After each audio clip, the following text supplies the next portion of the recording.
जो भगोड़ा रहा हो, जो कानून से भागता रहा हो, उसको क्या होम मिनिस्टर कानूनी तौर पे बनना चाहिए था? तड़ीपार कभी को क्या होम मिनिस्टर बन सकता है? बताओ आप मुझे। जो आप व्यक्ति फरार रहा हो, जो पुलिस से भागा हो, 1 करोड़ मुकदमे लगा लो। मोदी जी, अमित शाह जी, हम लोग हैं ना, करोड़ों की संख्या में नहीं, लाखों की संख्या में तो वकील है ना, हम आपके करोड़ों मुकदमे झेल लेंगे। अम्बेडकरवादी वकील अभी जिंदा है। पुलिस के वो सारे अधिकारी और अमित शाह साहब वो मुलजिम हैं इस केस में, लाठी चार्ज कराने के लिए, गोली चलवाने के लिए, हर उस काम के लिए। तो चिंता मत करें, 2 तरह के मुकदमे होंगे, एक अमित शाह साहब के खिलाफ होगा और उनकी सारी टीम के खिलाफ, और दूसरी तरफ झूठे मुकदमे होंगे, तरह तरह के बहाने बना के।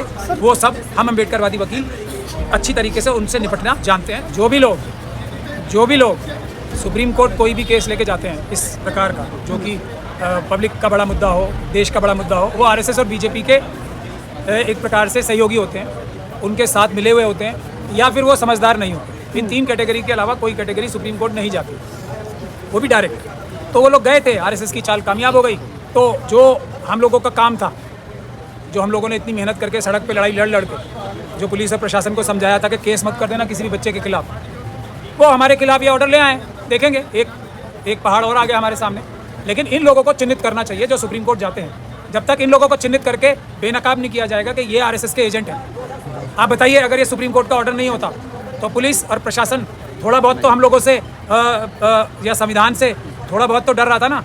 अब तो उनको एक पूरी तरीके से सुप्रीम कोर्ट, उच्चतम न्यायालय का आदेश मिल गया। ये आदेश दिलवाने वाले जो लोग पिटिशनर्स गए थे वो आरएसएस और बीजेपी के एजेंट है। इसमें कोई भी हो, मुझे तो मालूम भी नहीं कौन गया था, लेकिन जाएंगे तो आरएसएस चाहे कितना भी बड़ा नाम हो, वो आरएसएस और बीजेपी का एजेंट ही है जो सुप्रीम कोर्ट सीधे जाता है। सर, पहले सुप्रीम कोर्ट ने कहा कोई कार्रवाई नहीं होगी, अब कार्रवाई की बात हो रही है, बार-बार जजमेंट क्यों बदला सुप्रीम कोर्ट का? आप फिर सुप्रीम कोर्ट को कहे जा रहे हैं। उन लोगों को नहीं कुछ कह रहे जो सुप्रीम कोर्ट जाते हैं, जब हम मना कर रहे हैं ना।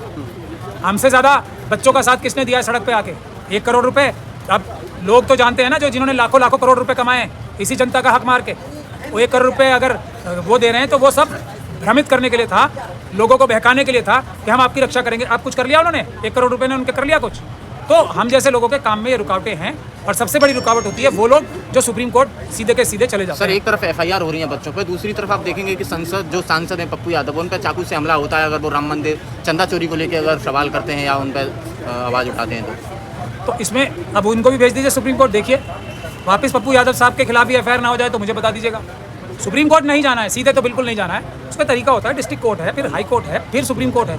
जो सुप्रीम कोर्ट सीधे गया वो आरएसएस का आदमी है, सीधी बात है, इसमें कोई शक और शुबे की। हम लोग भी जाते हैं ना, हम जवाब में जाते हैं। अगर कोई हमें सुप्रीम कोर्ट घसीटता है तो हम भी जाते हैं। मैं अब तक ईवीएम के मामले में सिर्फ एक केस में मैं सुप्रीम कोर्ट गया हूँ, मैं खुद, और उसमें हम अपनी पिटीशन आधी जिंदा रख के बाहर आए और उससे लिबर्टी लेके आए थे हम पूरे देश में किसी भी अदालत में, किसी भी हाई कोर्ट में केस कर सकते हैं।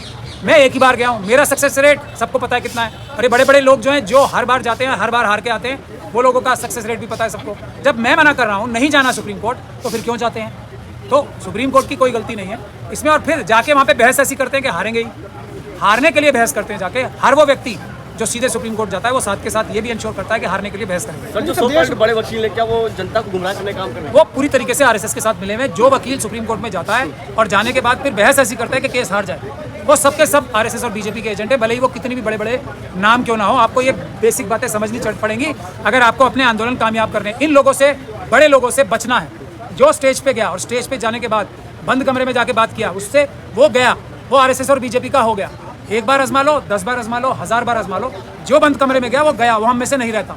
अब वो तरह तरह के बहाने, टेलीविजन चैनल्स जो उनको मौका देते हैं बोलने के लिए, उन्हीं को लीडर बनाते हैं। वो लोग सब के सब आरएसएस के साथ मिल चुके हैं। लेकिन ये आंदोलन फेल नहीं होगा। 1 मुकदमा नहीं, 1 करोड़ मुकदमे लगा लो। मोदी जी, अमित शाह जी, हम लोग हैं ना, करोड़ों की संख्या में नहीं, लाखों की संख्या में तो वकील है ना, हम आपके करोड़ों मुकदमे झेल लेंगे। अम्बेडकरवादी वकील अभी जिंदा है, ये भूल मत जाना। सर, प्रधानमंत्री का एक बयान आया, उन्होंने बड़ा दिल दिखाते हुए बच्चों को माफ कर दिया, कहा गालियां दी लेकिन माफ कर देते हैं। एक तो किसी बच्चे ने कोई गाली नहीं दी है, उनकी माता जी को तो बिल्कुल नहीं दी है। ये कोरा झूठ है, सफ़ेद झूठ है। उनको उन गालियों को दोबारा देखना चाहिए। अब मोदी जी कम से कम सोशल मीडिया देखने लगे, ये तो पता लग गया, और उनके पास इतना टाइम है कि सोशल मीडिया देख के उन्होंने गालियाँ देख ली। बिल्कुल भी किसी ने माता जी को गाली नहीं दी है, बिल्कुल नहीं दी है, सरासर झूठ है।